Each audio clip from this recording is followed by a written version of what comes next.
ঐতিহ্যবাহী বাঙালির সংস্কৃতির অন্যতম উৎসব পৌষ সংক্রান্তি। শীতের আমেজ আর পৌষ মাসের শেষ দিন এলেই গ্রাম বাংলার বাড়ি বাড়ি শুরু হয় পিঠা উৎসব। ঢেঁকিতে ছাটা চালের গুঁড়া, নারীদের ব্যস্ত হাতের কাজ আর পিঠার ঘ্রাণে মুখর হয়ে ওঠে প্রায় প্রতিটি বাড়ি। নেত্রকোনার সীমান্তবর্তী উপজেলা দুর্গাপুরে পৌষ সংক্রান্তিতে দেখা যায় এমনই চিত্র। যদিও সময়ের বিবর্তনে আগের মতো জমজমাট আয়োজন আর চোখে পড়ে না, তবুও ঐতিহ্য পুরোপুরি হারিয়ে যায়নি। আজও নানা সীমাবদ্ধতার মাঝেই এই উৎসব পালন করছেন বিভিন্ন গ্রামের বাসিন্দারা। ওইটা গড় বানাইতাম আমরা, এই যে বন দেয়া, পরে এমনি বাদা বানাইতাম, পরে এমনি রান্না বান্না করে খাইতাম রাত্রে। সন্ধ্যার কি বলে আর কি খাওয়া দাওয়া ওইটা খাইয়া পরে সারা রাত্র এমনি আনন্দ ফুর্তি করতাম। মাইকটাই আনতো, বাজাইতো, এমনি সাউন্ড বক্স আর কি আনার সামর্থ্য ওইটা সবাই মিলে আনতো। পরে আনিয়া আর কি এমনি রান্না বান্না করে খাইয়া পরে সকালে এই যে গড় পুরাইতাম। গড় পুরানোর পর স্নান টান করে ওইনে আর কি আইতাম। উৎসবের মতো পালন উৎসবের মতোই পালন করতাম।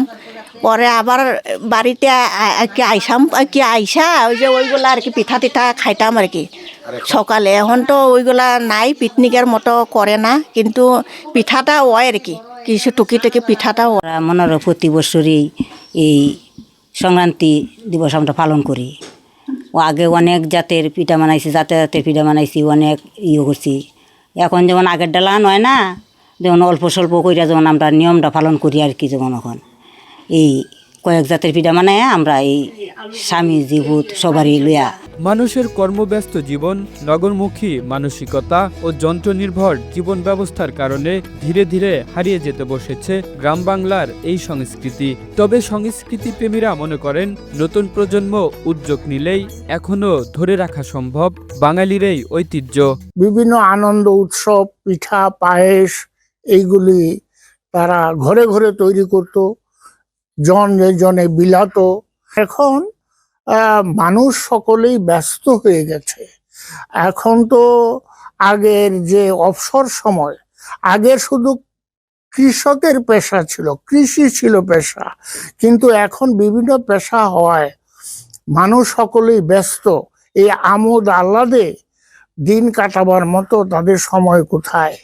কিন্তু আমরা চাই যে এই আমাদের যে বাঙালির ঐতিহ্য, এই যে পিঠা উৎসব বা পৌষ সংক্রান্তি, বা পৌষ সংক্রান্তির মধ্যে বিভিন্ন আয়োজনে পিঠা তৈরি করা, পিঠা বিলানো, একে অপরের কাছে বিলানো, সৌহার্দ্যতা এতে অনেক বৃদ্ধি পেত এবং আন্তরিকতা বৃদ্ধি পেত, সামাজিকতা বৃদ্ধি পেত।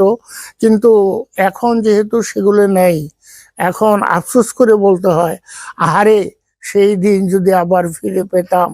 গ্রাম বাংলার স্মৃতি বিজড়িত এই পার্বণ পৌষ সংক্রান্তির ঐতিহ্য রক্ষা ও সংস্করণে সব স্তরের মানুষের সম্মিলিত উদ্যোগ প্রয়োজন, এমনটাই প্রত্যাশা দুর্গাপুরবাসীর।